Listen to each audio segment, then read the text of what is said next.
Okay, so thank you so much for your kind invitation. And I have two little remarks to make. One is my talk will disappoint the experts in this lecture room because it will be rather simple. And so I'm sorry that I'm not so clever to offer you important results.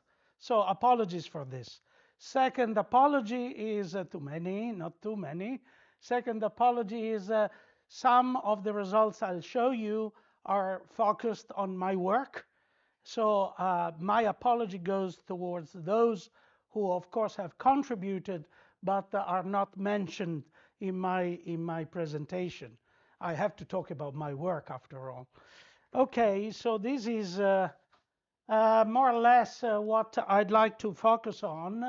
And as you see in the title, I put this word because I think it has some possibly some importance in application. We will see. Okay, too early to say now. So the motivations for, let's say, a topological approach to fields and applications comes from three main areas.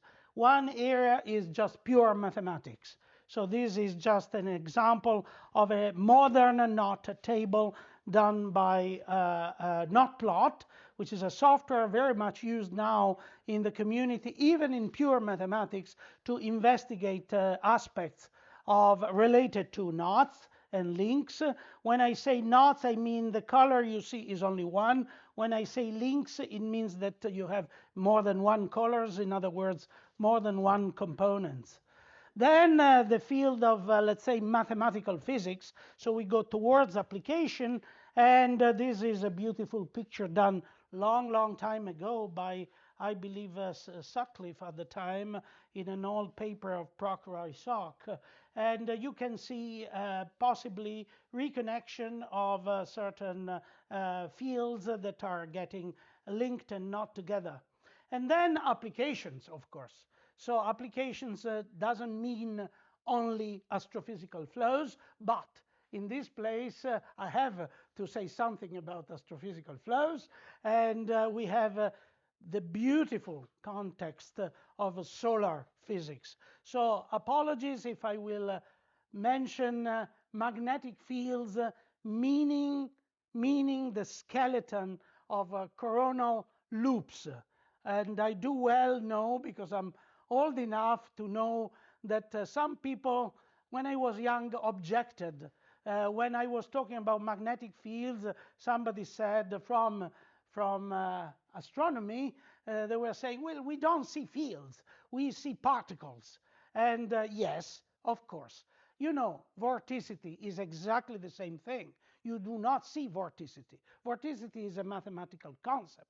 You see dust that is turning around some low pressure fields. And this is the same thing. So please consider, when I talk about magnetic fields, I talk about the skeleton of what you call solar coronal loops or plasma loops. Right, so these are the motivations, and the summary of my talk, as I said, will be rather simple. So please excuse me. I will use part of the time to just explain some very basic concepts that maybe are not so known to you. Of course, some experts here, they know very well. And then the second part of my talk will be about maybe new results and possibly some applications. So I have to start with what we may consider this ideal situation where frozen fields are present, and what we call topological equivalence between fields.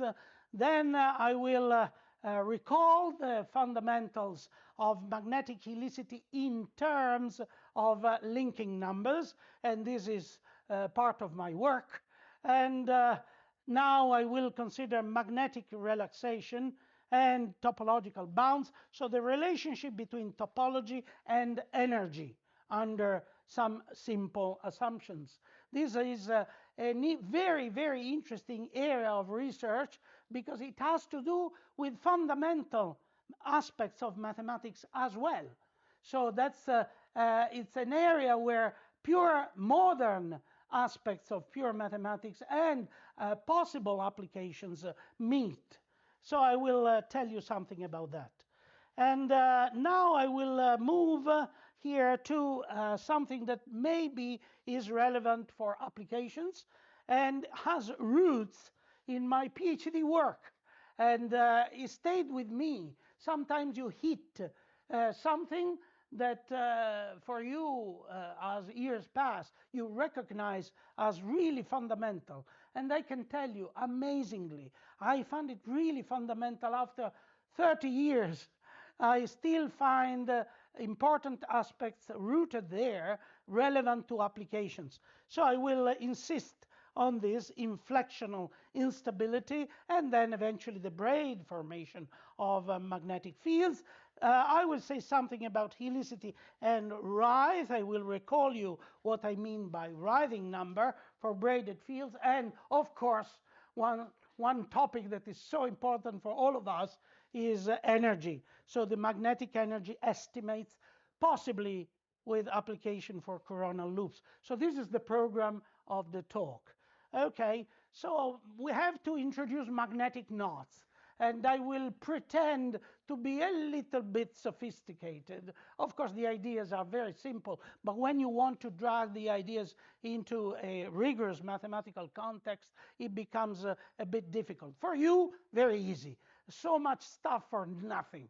Anyway, what is a magnetic knot or a link? Well, you take a tube. This is just a product of the axis of a geometric curve in space and the cross-section. Cross-section immediately poses problems because what kind of cross-section? Well, for pure mathematicians, circular cross-section. Circular cross-section is already something a little bit, arguable because in fluid flows, nothing stays circular. They are deformed. Imagine a vortex. A vortex has no cross-section circular. But of course, you assume that it's circular to do some mathematics. But then is influenced, this cross-section, according to bending and torsion and twisting and other forces. So you see, immediately here, we could discuss no physics, but immediately something that becomes an issue for the model. Okay, in this model, I will take a circular cross-section and the volume associated with this tube. Then I have to embed the field. Even that is a problem. Even that is a problem. Not for you guys, because nature tells you what to do, but for mathematics. So one way to do this embedding is to take various foliations of tori centered on the axis curve and then embed the magnetic field on each of these tori. And the embedding given here by this example already poses questions. Do you put twist or you don't put twist? When I was young, nobody talked about twist. And now people know that there is twist in nature. Field lines are far more complex than just a bundle of field lines. Okay, so we do a standard foliation, we do some mathematics, and we impose that the boundary of this tube is a material surface. In other words, it's a magnetic surface by requiring this condition. And then once we have the mathematical model for a magnetic knot or a link, in this case is a link, two colors, then we require that the link, the N component forming this link is embedded in R3 with a field. So everything, smooth and doing well.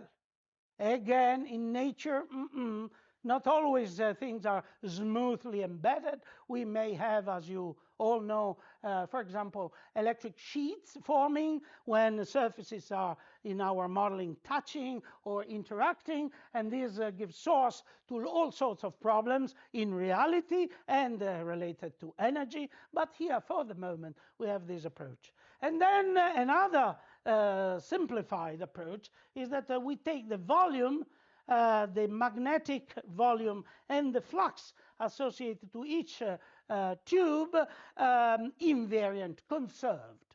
conserved.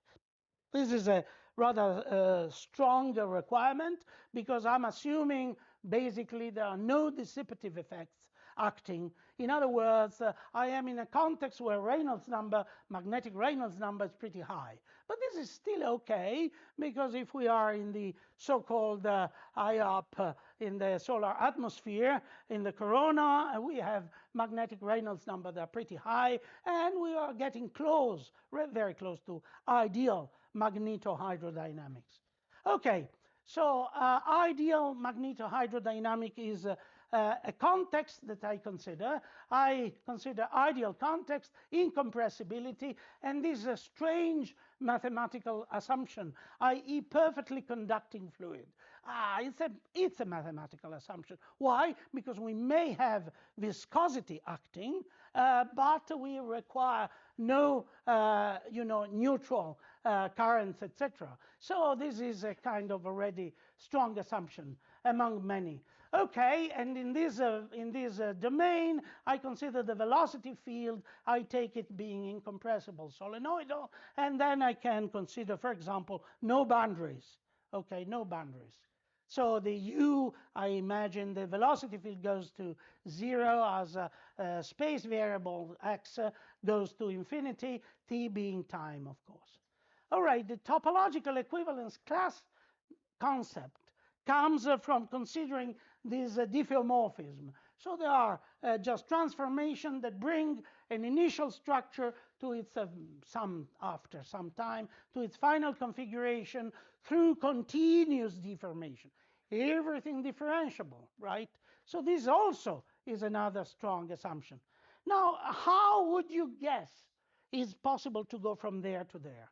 And intuition, simple intuition, challenges you. You say, no, there is no continuous deformation of this structure to that structure. By this structure, I mean something continuously deformable. I'm not talking about magnetic system. I'm just talking about, you play with plastilin or something. Can you deform continuously that structure to that one? So suppose this is the initial time. Suppose that is the final time. Do we have a diffeomorphism that does do this for you? And if you go with intuition, you would say no. But if you pay attention, you can establish a topological equivalence between the two. There is no geometric correspondence. Geometry changes, but topology remains the same. What would be a measure of topology? The number of holes. The number of holes would measure this topology changes.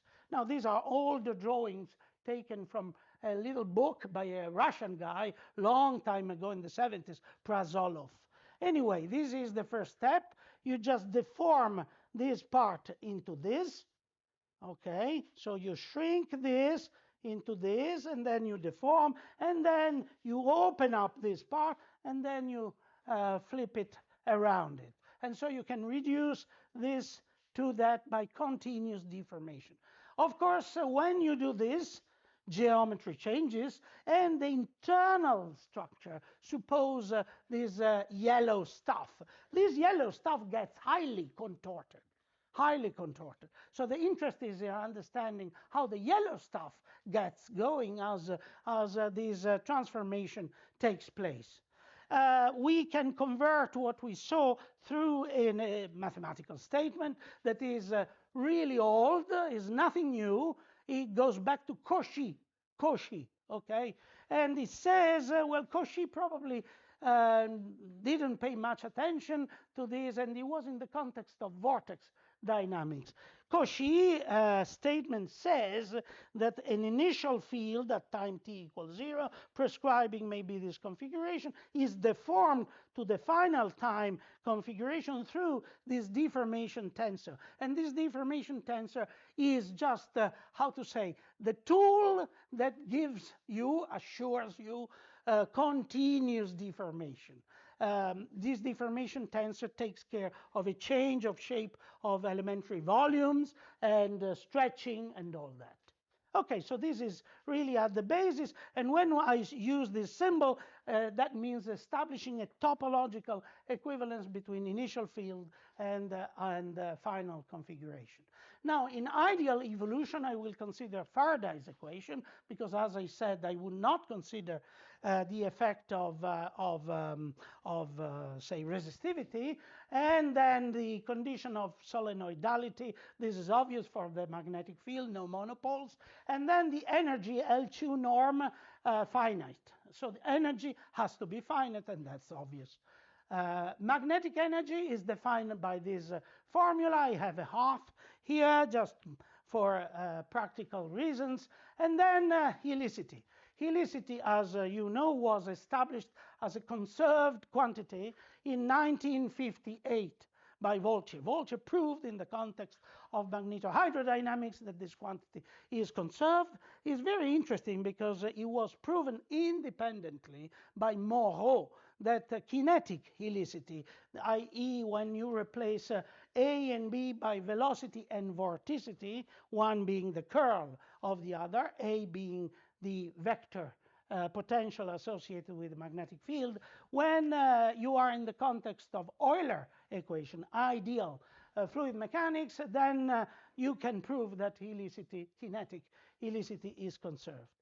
I would like to make a little remark, maybe something not so interesting for you, but I'm like this. I am keen on certain things. This was proven to be a conserved quantity, but in 1947, so much earlier than 58, 10 years earlier, Whitehead, a pure mathematician in Cambridge, proved that a field times the curl of a field, any field, magnetic fields, electric fields, vorticity, velocity, doesn't matter. A field times the curl of a field was an isotopy invariant. In other words, had a topological invariance. But this went unnoticed. Nobody paid attention. And for many years, that stayed the case until I discovered it. I discovered when I joined, I was lucky, and my supervisor was Keith Moffat. So all of you knows the work of Moffat on helicity. And when I told him about this as his student, he was surprised. And he said, "How do you know?" And I said, "Well, you go at the time 50 meters from here at the library, you check, and you find the paper by Whitehead." He was really surprised. Anyway, after so many years, fundamental work of Keith was 69, where he established the relationship between magnetic helicity or kinetic helicity and linking numbers. Then came the paper by Mitch Berger and George Field in 84, where they provided hints at a correction formula in the case you have only knots instead of links. And then a rigorous proof came from Keith and myself in 92. And the statement goes like this: in ideal condition, the magnetic helicity H of an n-component link is given by this formula, where the fluxes are the magnetic strength of each flux tube. SLI stands for the Colloquium-White self-linking number of a single structure, and LK stands for the Gauss linking number of a structure with another structure. So this takes care of knots, and this takes care of links. Right, I want to give you some information about this formula, but I want to stress that this formula became more and more important as years passed. Why? Because this is an integral that you have to compute, and it's not so easy to evaluate this quantity. But these ones, very easy to compute, and this is part of my mission here, to show you how to compute these quantities. With the progress went on, this was became more and more apparent. Okay, so Gauss and Colloquium-White linking numbers. So we start with Gauss linking number because it is, of course, due to Gauss, 1833. We have a link here, two colors, and the linking number definition given by Gauss in a personal note, personal book, was this. So the linking number, this quantity, which looks ugly, which looks terrible, he says one statement. He says, you know, this is a topological invariant quantity. And it's a beautiful, I wrote an article, I don't think it's mentioned in my references at the end, but I wrote a way, an attempt to justify how he derived this formula. Okay, but Maxwell himself gave a proof of this formula. So people, again, I discovered when I was young, and I started to tell people, if you want to have a proof of this, pure topologists, they should go to Maxwell's book. And they say, Maxwell on electricity and magnetism? Where? Second volume, depends on the edition, page 70 more or less. There you find it.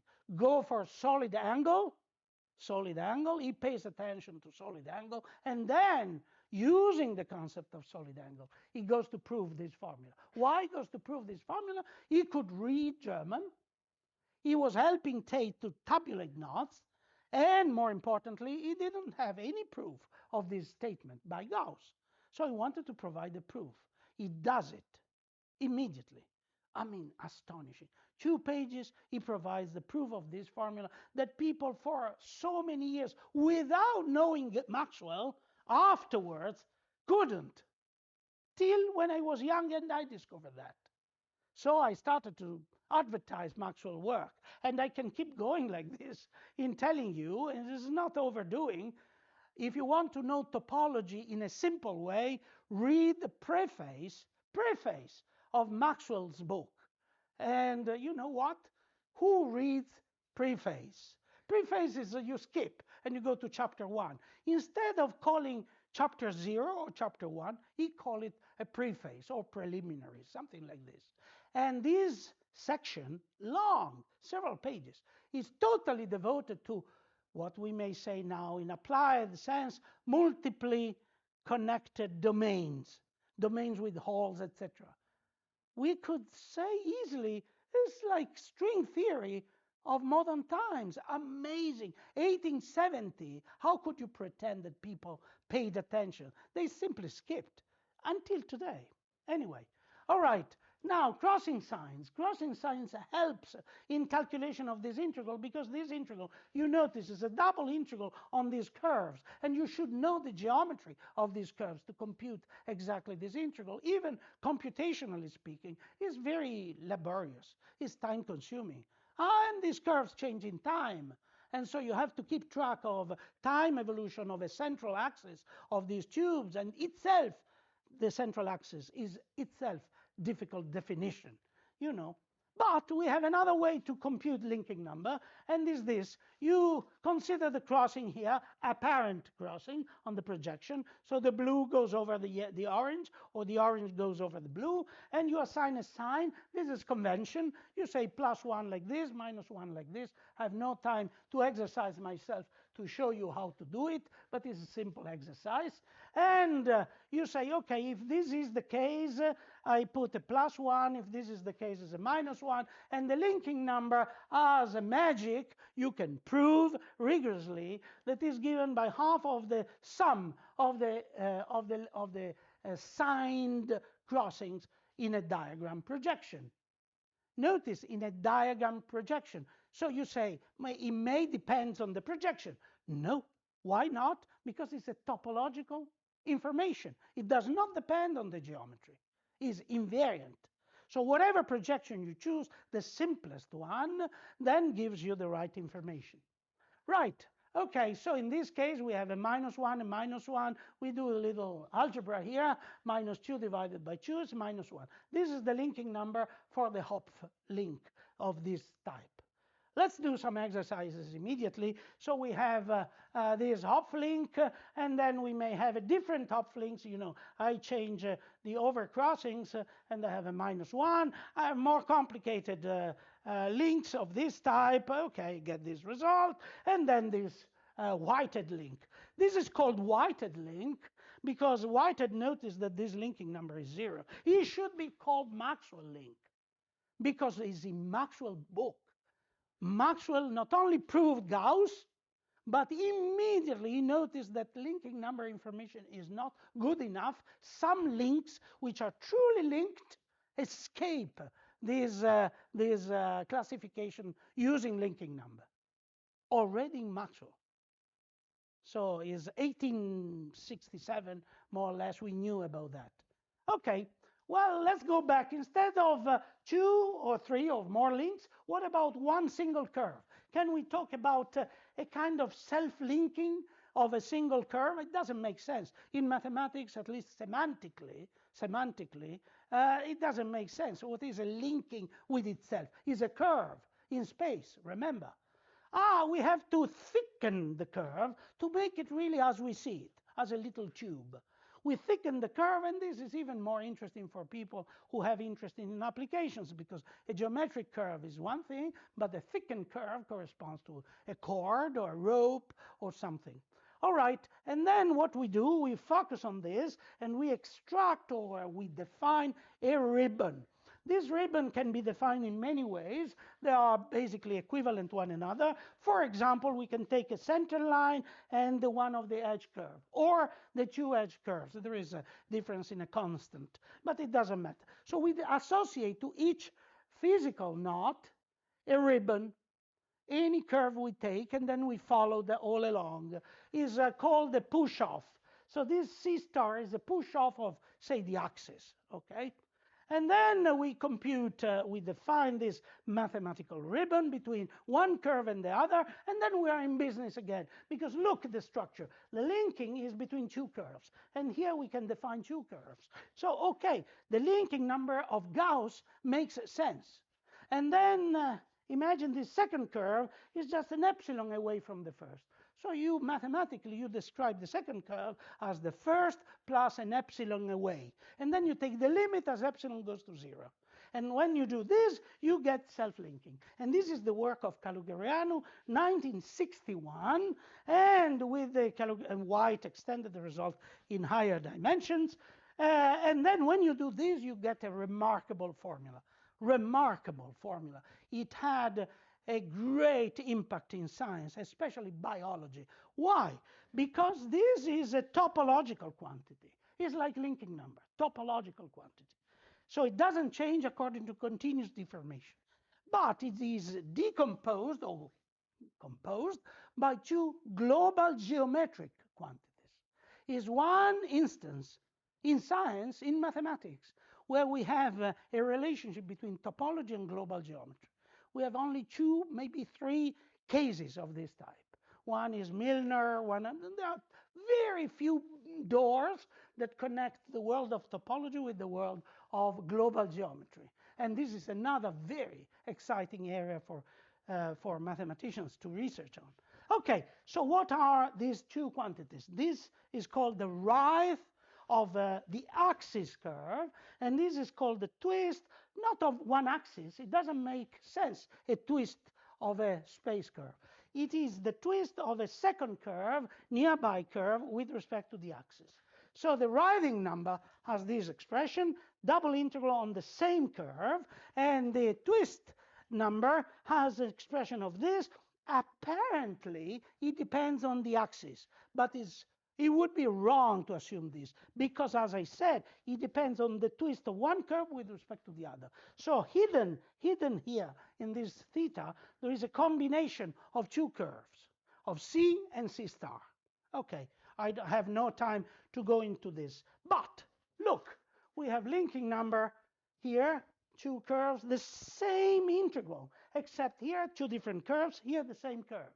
If this expression can be reproduced in the summation of sines, we can do the same for this expression, because it's exactly the same, except one little thing. So I go to this sign crossing, computation, and complexity. Remember, the writhing number is not a topological quantity, so it is a global geometric quantity. It depends on the projections. Take a curve, I project it, I compute the apparent crossing signs, and I have to evaluate from a full solid angle viewpoint. I have to evaluate from all possible projections, because it's not topology, it's geometry talking.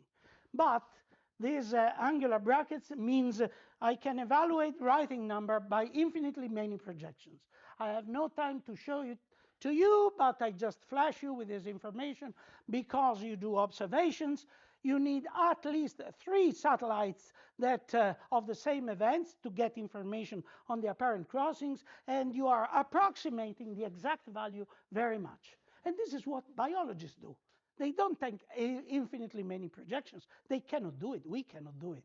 They take 2 or 3 different photographs of the same event from different angles, and you get a very good approximation of the exact value. So this is the way to operate.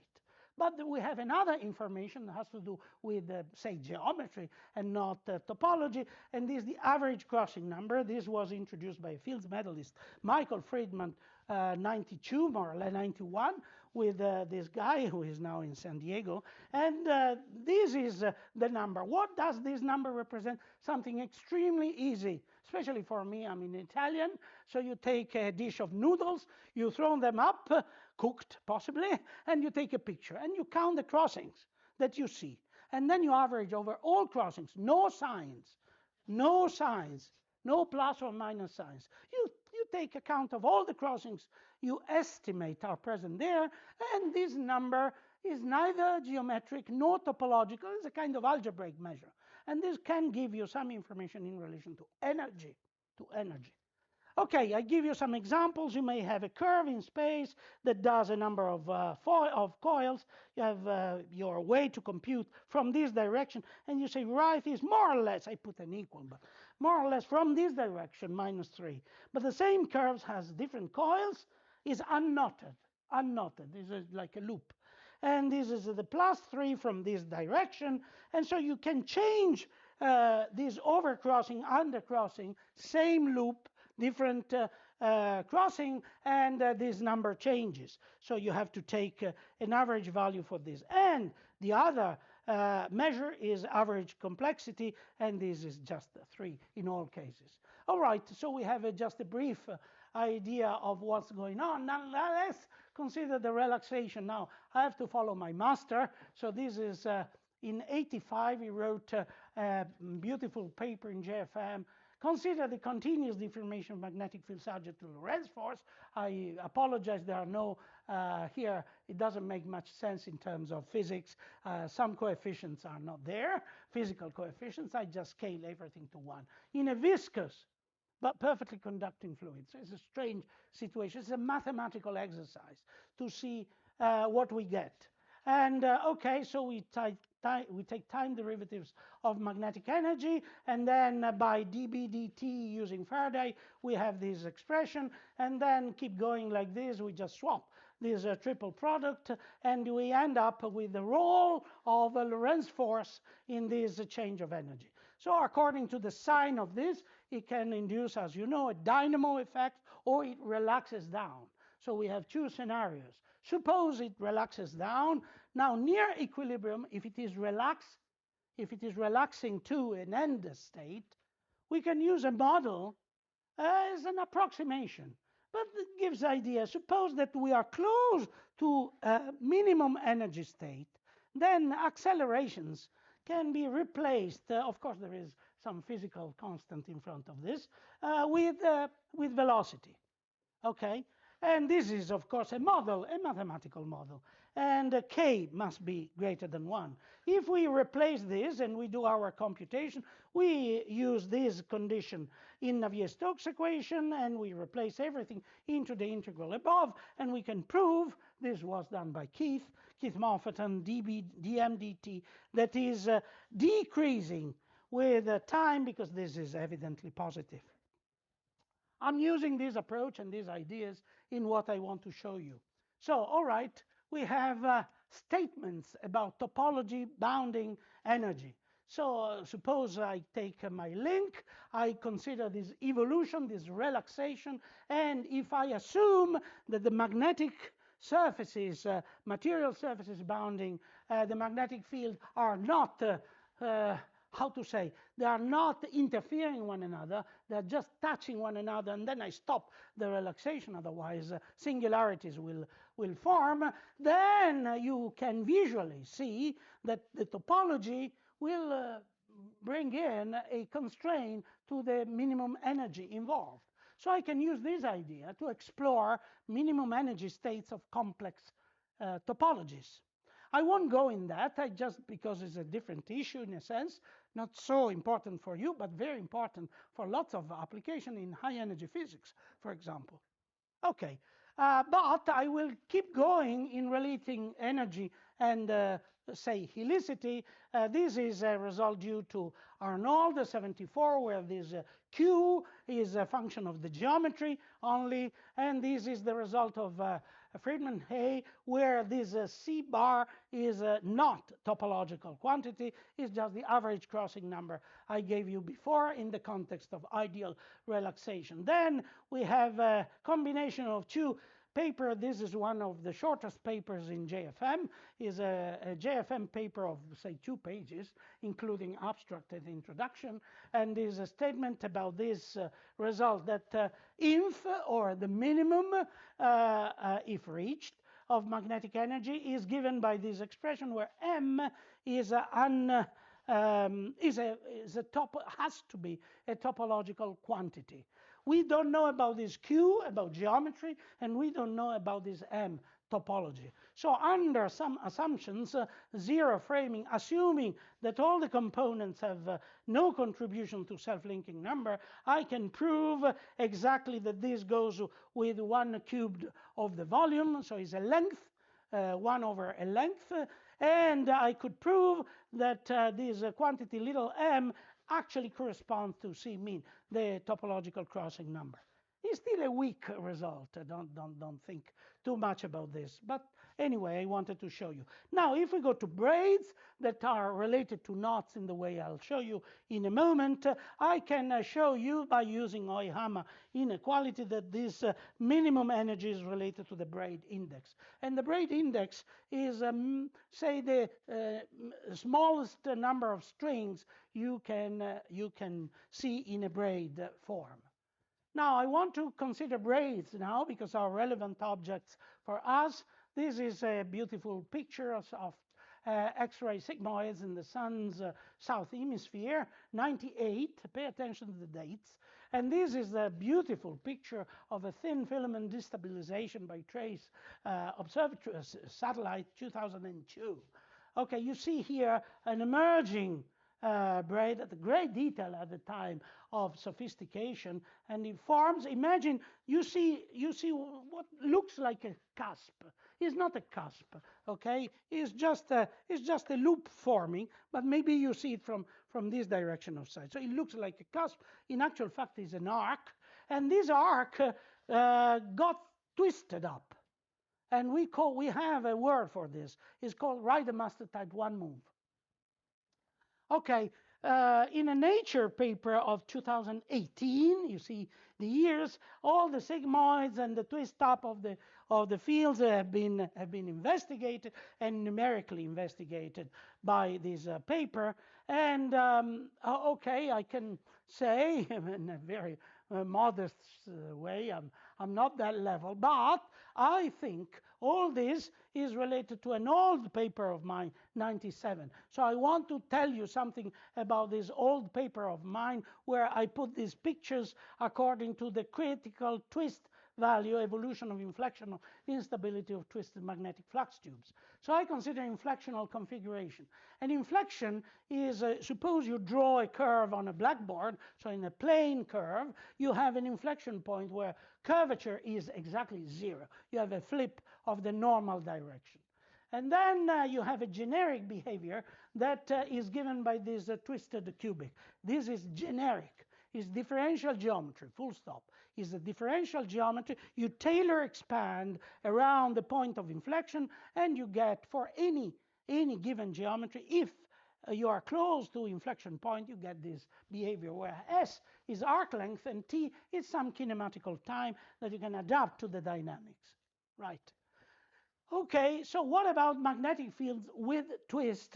Okay, you have a flux tube, so it's not in the picture, but you have imagined a tube, and you take a field with some sophistication. You have a meridional component, an axial component, both depend on R, and then you introduce a twist parameter. You use particular coordinates, not necessarily, but if you use particular coordinates, you get a more precise result. Not only curvilinear coordinate, Mercier coordinates. These are coordinates that take into account the fact that you may have torsion that influences the triad, the Frenet triad, the tangent, normal, and binormal direction. And you assume that the axial field is much stronger than the poloidal field. Otherwise, you have strange phenomena. This is, of course, plausible assumptions. Now you have your tube, you have your coordinate, your fields, and you can work out these forces, the Lorentz force. Now, we know in first approximation, just by a simple example, standard example in books, that the Lorentz force has a curvature effect. So you can call it a curvature force that makes the flux tube evolving towards the center of curvature of the field. And you have also, because of this assumption, a meridional force. These expressions get pretty much more complicated than just standard expression if you assume a field like this. So you have information in the paper. I don't want to spend time on that, but by using appropriate description, field mechanics, magnetic fields dynamics, and the geometric configuration, you can prove rigorously that a magnetic flux tube in inflectional configuration, when it has inflection points, kind of S shape in space, because inflection points, curvature equals 0, are intrinsic properties of a tube in space. It's not that they do not depend on the projection. Then the flux tube is in disequilibrium. And now we have two cases. One, twist less than some critical twist value. And in MHD, we know what we're talking about. Is the critical twist you need for kink instability. The kink instability that allows you to have an eruption of energy. So if you are below kink instability at this critical twist, then it relaxes back to an inflection-free configuration. But if it is above critical instability, this goes kink unstable and it breaks up. So the scenario is, suppose you have your complex structures in space, then imagine that you have some points where inflections are present. Then either if you have a low twist, then this evolves to standard braids, and maybe even standard braids with some hammock configuration that keep the cold gas higher up in the atmosphere. Or if you have a twist that is greater than kink instability, then the field goes kink unstable, and it breaks up and it releases energy. So I think this is interesting. Now, remember that these, if you have a little historical cut, as I like to have, is not so amazingly new, because Maxwell learns from Faraday on experiments on magnetic fields, and Faraday says, well, these are like violin chords vibrating. So you have a kink instability with a different name. It's called Wright instability. It should be called Kelvin instability for elastic filaments. An elastic model approach to magnetic fields would work perfectly well, perfectly well. And I cannot do it even now, but I was young, and I remember very well when I was young that I could derive the kink instability value from elasticity, assuming incompressibility. It's one line of algebra. It's easy, but I wouldn't be able to do it now. But if I put my mind to it, I think I can recover it. And is very close to the values computed analytically by MHD, the order of 2 full terms, the order 1.86 or something like this. Okay, the abundance of braided coronal loops goes like this. So you have your torus, and you put your toroidal field on it. Every torus knot of winding number W has at least Q points of inflections, always. In any embedding, you can always find a critical value for the winding number that gives you a number of inflection points. So it means that if you do a simple model of your braid, you have to take care of the aspect ratio, i.e. this lambda. the ratio between the large radius and the small radius of the torus. And as a corollary, you know, I anticipated this is a rigorous result you can get, but you can guess it from an earlier result. Any closed magnetic braid relaxes to an inflection-free braid that is technically called a spiral knot. And so there is a justification, at least on some little mathematics, that you have braided fields visible in the solar corona, and you don't have different structures other than tend to be either braided fields or to break up in eruption in flares. How do you relate knots and braids? Oh, very simple. Any knot can be redrawn in terms of a braid. Any knot can be transformed to a braid. Now imagine that this is a piece of cord, nothing to do with magnetic fields.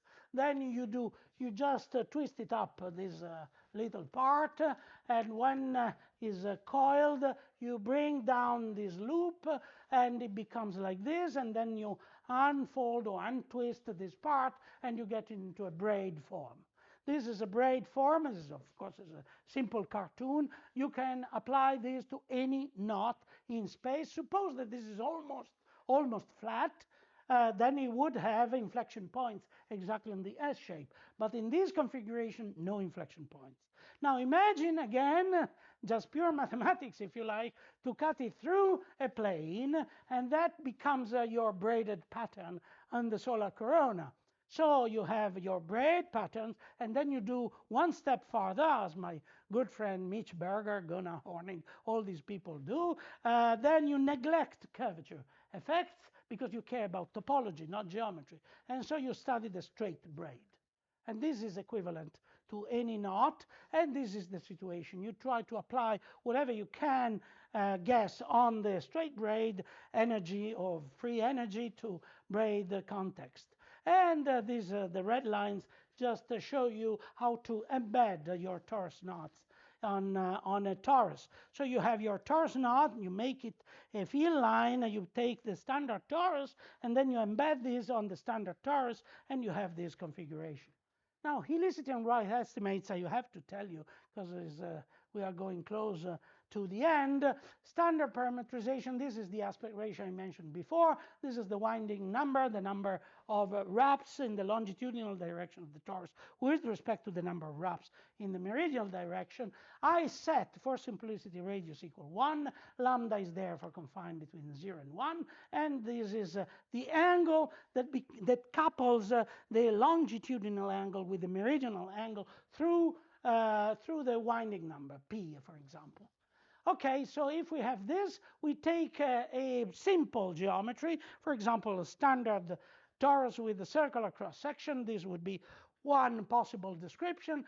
Magnetic helicity, we can compute magnetic helicity on a computer. So we have that terrible integral, but we know everything because the geometry is set, so it's easy. Okay, we have to calculate the vector potential through Biot-Savart, of course, or the other way around, I'm sorry. And once we do this, we compute the helicity on these particular configurations. We have self-linkage. What about twist? Now, we can consider, instead of twist, I was quick, but I had to.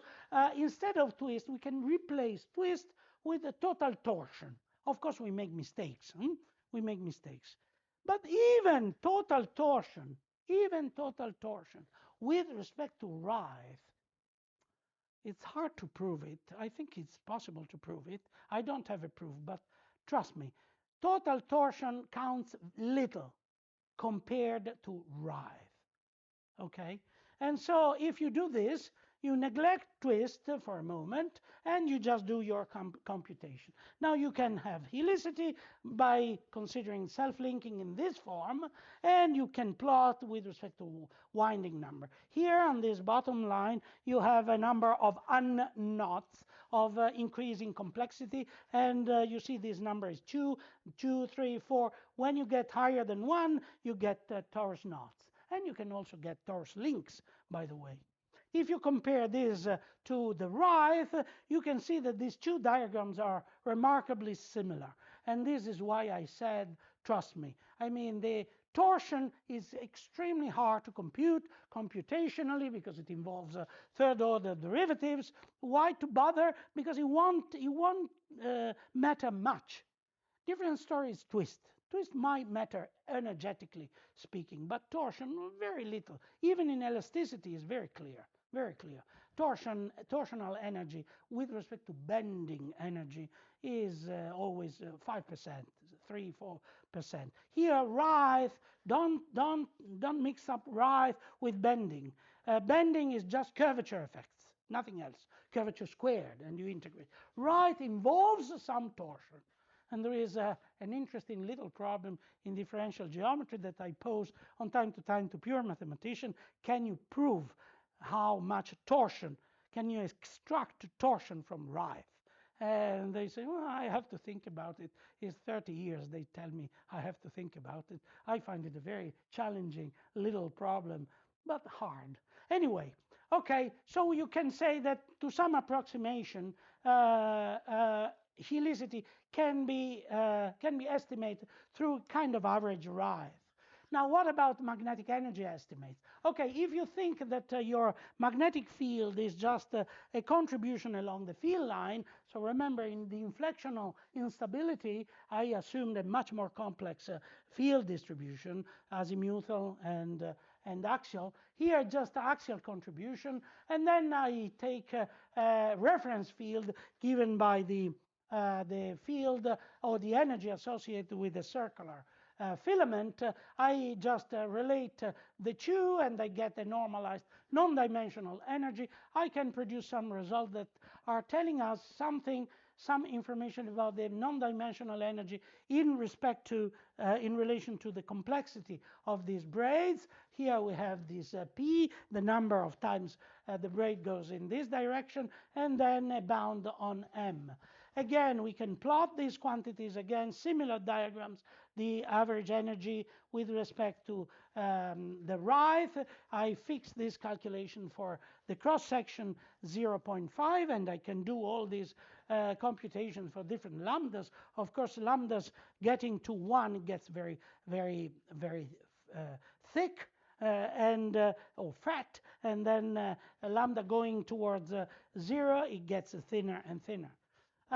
Using Euhammer inequality, I have a minimum number of crossing that is bound from below by the string number, by the braids number, and then I can establish this minimum energy relaxed state in relation to the braid, where phi tot is the total number of the total flux I have from a braid, and the L bar is the average coronal loop length. And with this, I hope to have given you some ideas, at least, about how to compute several aspects. Let me conclude with this transparency, this slide, that gives you just some bibliographic references, if any would be interested to look at. So thank you very much. I stop here.